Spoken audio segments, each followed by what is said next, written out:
Hello and welcome to Americans Learn. My name is Lauren, and today I'm going back to some Fat Electrician. It's been a while since I've watched one of his videos. Not sure exactly how that happened. I think at least part of it comes from I've gotten kind of sucked into this like musical reaction stuff. And I've got a lot of people who are looking for that, so it's sort of just some of the other stuff that I used to react to all the time, I haven't had time to react to as much. So I'm very, very sorry about that. I'm looking forward to getting back into the Fat Electrician stuff. I think that there's like a McNasty video that someone wants me to react to. I think that was his video. Double check me on that, because I might be wrong, but keep letting me know, like, if you want me to go back and like rewatch some of his newer older stuff that I missed, because I was on top of it for a while and I have fallen by the wayside because I'm terrible. But this one is about the Doom Turtle. It's about a super heavy tank, and it's called the Doom Turtle. So I'm really excited. I'm back. I hit the wrong button. It's okay. This is what I meant to do. I like it when they have fun names for monstrosities. And that sounds like what this is going to be. So I'm looking forward to it. Let's jump in. Sometimes I like to read several books, get in contact with historians that are experts on the subject, and make a pretty serious video. And other times, I like to get completely unhinged and rant about some stuff that I think is funny. And by sometimes, I mean today. Right yeah, now. Exciting. I love that. Today we're talking about my favorite tank. Ladies and gentlemen, America's only super heavy tank, the T-28, aka the Doom Turtle. Now, I said this is my favorite tank. So I'm guessing it's slow also. Also, I love that he has a favorite tank. That's really cute. Quantifiable metric. Despite that, somebody in the comments is still going to tell me that I'm wrong. So if you think I should have a different favorite tank, go ahead and tell me about it in the comments below, and maybe I'll do a video about that one too. Okay, and then we'll go play War Thunder so we can all play our favorite tanks together. To be clear, when it comes to me and things like tanks and planes and guns, favorite is not the best, it's not the most impactful, it's not the most historically relevant, it's just the coolest / dumbest one around, and in 100%. My opinion, that is how favorite should be. That is why it's different. Like, it's like, I didn't ask you what the best one was. I asked you what your favorite one was. It's like, you can have, like, if you're talking about like movies or TV show, you can have the best character, like, objectively speaking. Like, this character's the one that was written the best. It has the most interesting, but you can have your favorite character too, and they can be different people. Like, one of my favorite characters in Avatar: The Last Airbender is the Boulder. Got nothing to do with anything else. Like, but I love him. Like, you can have a favorite and know that it's not necessarily good.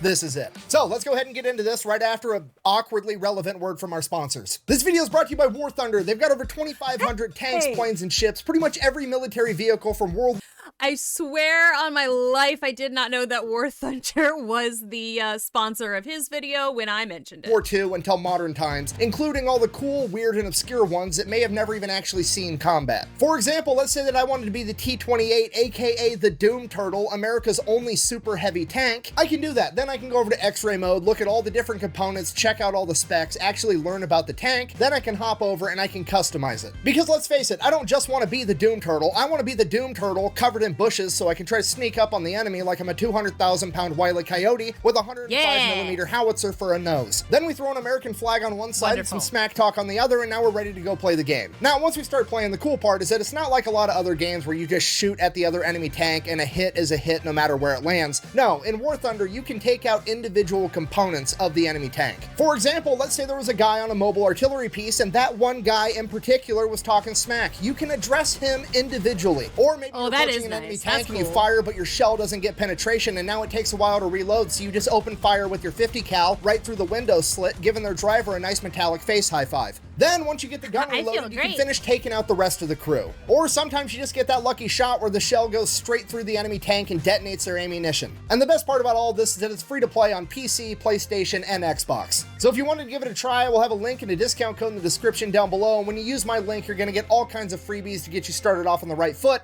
let's get back to the video. All right, the Doom Turtle. It is a World War II era tank that was designed for one reason and one reason only, and that is to punch through the German Siegfried Line. If you don't know, the Siegfried Line is Germany's western border where they have essentially tried to fortify it to make it impenetrable to the Allied forces approaching so that they can't break into Germany. It is approximately 400 miles of concrete pyramids known as Dragon's Teeth, making it so tanks and other Allied vehicles can't pass through. I like that it's called Dragon Teeth. I love it when they name things cool things, because sometimes they name things shit. They name it bad sometimes. But sometimes they name it really, really awesome. And on the other side of the Dragon's Teeth, you typically had other things that were meant to stop foot soldiers like moats, barbed wire, booby traps, and on the other side of those was over 18,000 bunkers with machine gun, mortar, and artillery positions that were going to, in theory, be able to mow down any ally trying to advance through those obstacles. Now, the American military and government knew about the Siegfried Line pretty much the entire time because German propaganda told them about it, and they portrayed it as completely impenetrable. It's like, ooh, challenge me, baby.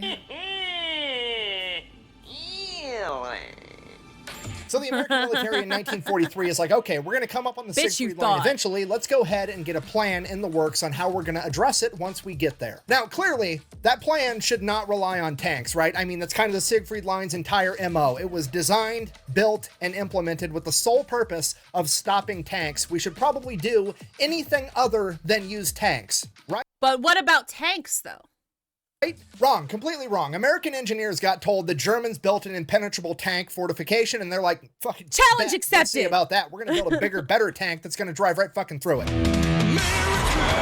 Fuck yeah! So the engineers got to work. This is called the AT project, and what they came up with was, surely there's spots along the Siegfried Line where the German military has a gap where they can drive their vehicles through, right? Has to be there. They can't just have 400 miles and they drive all the way around. There's got to be points where you can pass through it. And obviously those points of passage are going to be the most fortified positions, right? They're essentially going to make a fatal funnel, a choke point where all of the Allied forces have to try to go through a narrow passageway. And on the other side, it's going to be loaded with German 88 anti-tank guns, German artillery, machine guns, mortars, everything. They're going to be able to slaughter anybody that tries to make it through that little tiny narrow passage. To which the American engineers are like, cool, obvious solution. We're just going to make a tank that can't die. Okay, it's going to be so heavily armored that there's no anti-tank weapon or artillery piece known to man that could kill it. Then we're going to put a gun on it that's so big that it can shoot through concrete bunkers and it looks like a little eye right here this time, so he's got like a little Pinocchio nose going on. It's just cute. It's adorable. Take out the enemy. We're literally going to drive this gigantic, heavily armored tank directly into the enemy choke point, stand there, take all their anti-tank fire, be untouchable, and then we're going to return fire and it's like that's like my turn, right? Excellent. Kill them first. Okay, do you understand how gangster that is? This is so good. The ultimate dad dick maneuver. Just straight up like, I know exactly what your plan is. I know what you want me to do so that you can beat me. I'm gonna do it anyways, and I'm still gonna win because fuck you. So they made the Doom Turtle, the T-28, America's only super heavy tank. This thing is 36 feet long, 10 feet tall, and 14 feet wide. It has 12 inches of armor on the front, and it's weighing in at 95 tons. Okay, approximately 210,000 pounds. Okay, the human mind can't comprehend how heavy this tank actually is. It literally weighs as much as a blue whale, which also isn't helpful because most people haven't seen a blue whale. Okay, so it's like, oh my god, calculator. But it's also a significant amount smaller than a blue whale. So like, oh my god. Toyota Corolla is like 3,000 pounds. Okay, it's like 70 Toyota Corollas, okay? This entire thing is like an entire parking lot got a gun strapped to it, and now it's coming to kill the enemy. Speaking of gun, they went with a 105 millimeter gun, okay? That is field-grade artillery. This is literally a howitzer that they strapped to the front of this metallic blue whale. Okay, if you're not picking up what I'm putting down, I'm trying to tell you this thing is basically the Narwhal of death, all right? Which raises the question, why on earth did they go with the Doom Turtle and not the Narwhal of death? Well, it's they didn't know about narwhals? Slow as shit, which is I was gonna say they didn't know about them yet. Like, maybe I don't know when they discovered narwhals or when like people actually started believing they were real. It's really the downfall of this tank because somebody basically said, hey, we're going to build a 200,000 pound tank and then we're going to put the same V8 engine in it that the M4 Shermans have. Yeah, the Doom Turtle is rocking a 500 horsepower V8 Ford engine, okay? Just for the record, if you don't know much about engines or horsepower, Dodge is out here making minivans with 1,000 horsepower. It's like, I'm moving. This is the tank. It is moving. just almost imperceptibly. It weigh 5,000 pounds, and the DoD thought it would be a good idea to stick a 500 horsepower V8 inside of a tank that weighs as much as a blue whale. Okay, the Doom Turtle's coming at you at the speed of mock potato. Pedal to the metal, balls to the wall. This thing maxes out at 8 miles an hour. So clearly they're gonna have to transport this thing all the way to the Siegfried line, right? If they land this thing, otherwise the war will be over by the time they get there. On a beach in Normandy and let it drive all the way across France. It's gonna take like 3 years to get there. And this is actually why the Doom Turtle has a unique look of having 4 sets of tracks instead of just 2 very wide sets of tracks like a normal super heavy tank would. And that's because those 2 outermost tracks come off and separate from the Doom Turtle, allowing it to be easier to transport, both because now the Doom Turtle isn't as wide and it comes apart in 3 separate chunks, making it all weigh significantly less than the original 95 tons. So they've got it all figured out, and by 1945 they start manufacturing these things. Originally they're planning on making 25 of them. They figure that'll be enough to punch through the Siegfried line, but they build 2 prototypes first. So they get those prototypes built, then they're testing the first one, and the V8 engine that's trying to move 200,000 pounds obviously catches fire, burns out the entire inside of the tank. The entire thing is essentially a total loss. And while that was going on, the Allied forces managed to penetrate the Siegfried line. How on earth did they do that without the Doom Turtle, you ask? Well, A, the Siegfried line wasn't really all it was cracked up to be, according to... Shocking. Was German propaganda lying? Was German propaganda lying about how good they were at stuff? It's kind of the point of propaganda of any kind, isn't it? It's like it's to make your own country think you're awesome and to make other countries think you're awesome so they won't mess with you. Most of it's always gonna be lies. The German propaganda, it definitely was not impenetrable. It was undermanned. It just wasn't as good as it was made out to be. So they just went and they sent out recon and they found a couple of spots where they weren't well covered by like artillery and machine guns and booby traps. And then they just put a bulldozer out and pushed the dirt over the top of the dragon's teeth and then drove right over the top, got behind enemy lines and took everybody out. Yeah. I was not expecting it to be bulldozers. I don't know. I was not like, that's such an easy fix. Just cover it up, drive over. I love that. The Germans spent God knows how much money and man hours building this 400-mile stretch of concrete booby traps, and they got outdone by a couple of rednecks with a bulldozer.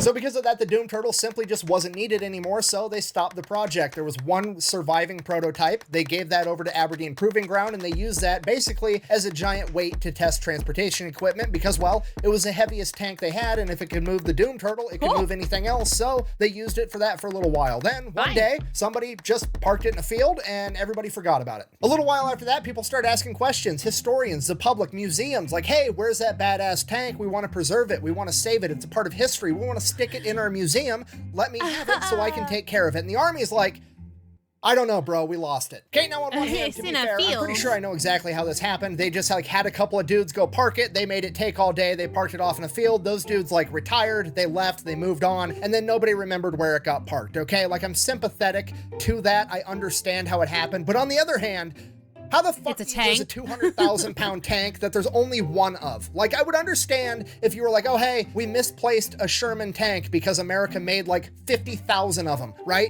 But no, this isn't a Sherman tank. It's twice the size of a Sherman tank, and there's only one of them, okay? You could park it in a parking lot full of tanks, and you would still be able to find it. How on earth did you manage to lose a blue whale with a gun attached to it, okay? Dude, where's my car? Where's your car, dude? Dude, where's my car? So that's it. It's just gone. It's MIA for the next 27 years. Nobody has any clue. I thought he was gonna say it's still MIA. I was like, nature hath reclaimed it, and the children do play.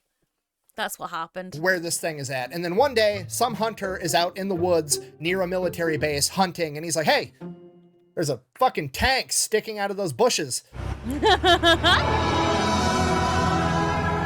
Dude, there's your car. Yeah, you guys thought I was being silly earlier with that War Thunder ad, didn't you? When I stuck a couple of bushes on this giant tank and pretended like that was going to conceal it. Well, history is on my side now because this bitch was incognito for 27 years because it had a couple of bushes on it. What now? So the hunter goes to the army. He's like, hey, I found this weird looking tank in the bushes. And they're like, oh shit, we've been looking for that thing. So the army then takes the tank. They give it to a museum in Fort Knox. So it's on display there for a little while. And then they decide they're going to move it from Fort Knox to Fort Benning or Fort Moore Freedom, whatever the fuck it's supposed to be called now, the home of the infantry. They decide they're going to move it to the infantry museum at the home of the infantry. So they throw it on the HET trailer, the heavy equipment trailer, and they tow it all the way way to Georgia. While they're towing it there, apparently they take a turn too hard and it breaks the chains off the het trailer, and the entire main cab of the tank flies into the ditch. Now granted, it was just the main cab of the Doom Turtle, so it didn't have the two outermost tracks, which is like a significant amount of weight, but still, the main cab is 60 tons flying off your trailer into the ditch, so that's terrifying. Obviously, the Doom Turtle completely fine. The paint got scuffed, no big deal. Get it back on the trailer, they get it where it's going. Now, here's my issue. I know for a fact that there are pictures of the Doom Turtle in a ditch somewhere in Georgia. I need those pictures. Someone has them on their cell phone. This happened in like 2017, 2018, 2019, somewhere around there. For sure. I know one of the drivers in that convoy